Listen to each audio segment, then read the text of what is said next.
The budget bill goes to the House for action today, and joining me now is Representative Brendan Sharkey, the House Majority Leader, and Deputy House Minority Leader Pam Sawyer. Thank you so much both for joining us this early in the morning when I know you have a long night ahead of both of you. One of the things we haven't done, we haven't cut the spending side of the budget over the last 2 years, and that's why we had to borrow so much money.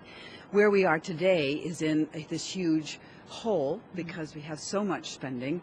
We're not taking care of that, and so what we're going to be doing today is raising taxes beyond anything that Connecticut's ever seen before. Now, we've talked about whether there are going to actually be $2 billion worth of concessions over the 2 years of this budget from the employee unions, and the budget really depends on that happening. Representative Sawyer, do you see that as a real possibility, and if not, then what? We're in a strange position right now. We have a budget being put before us today with this question mark that you've just talked about. We don't know what's going to happen. And to me, that's one of the faults of rushing a budget through right now, because we don't know.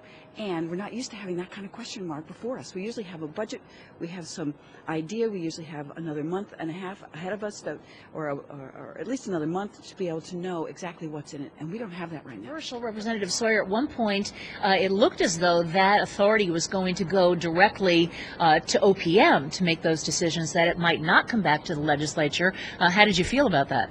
Well, that was one of the frightening things, because it suddenly made this billion-dollar czar sitting over at OPM that would make these huge decisions, and it could go any way over the course of a $19 billion budget. And that made, I think, a lot of people in the legislature, Republicans and Democrats, very uncomfortable because we've not been put in that position before. So the good news is that when people came back to the table, that was restored, that it would be coming back to the legislature.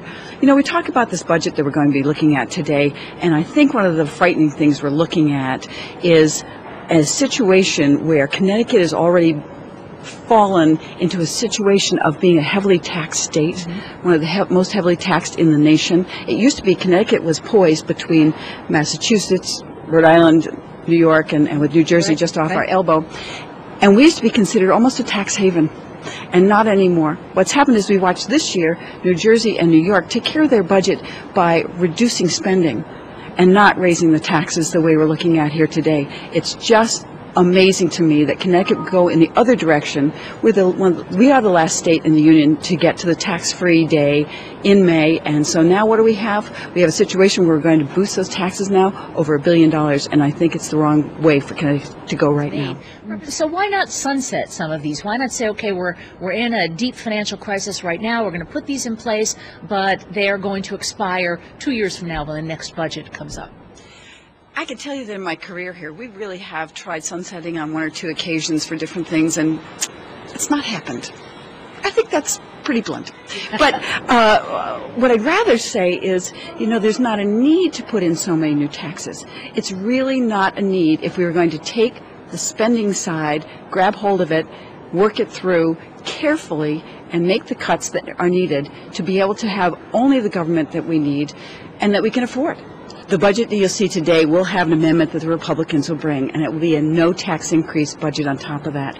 In that particular budget, we've restored Medicaid, the ferry service, the horse guard, those types of things that we've heard about, from magnet schools all the way through other care for children.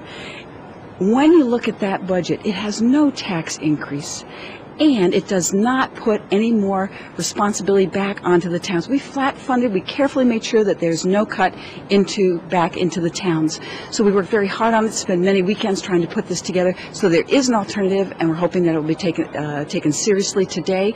It was not taken into the governor's consideration, and we feel very badly about that. And that budget does also depend on those large concessions from the state unions.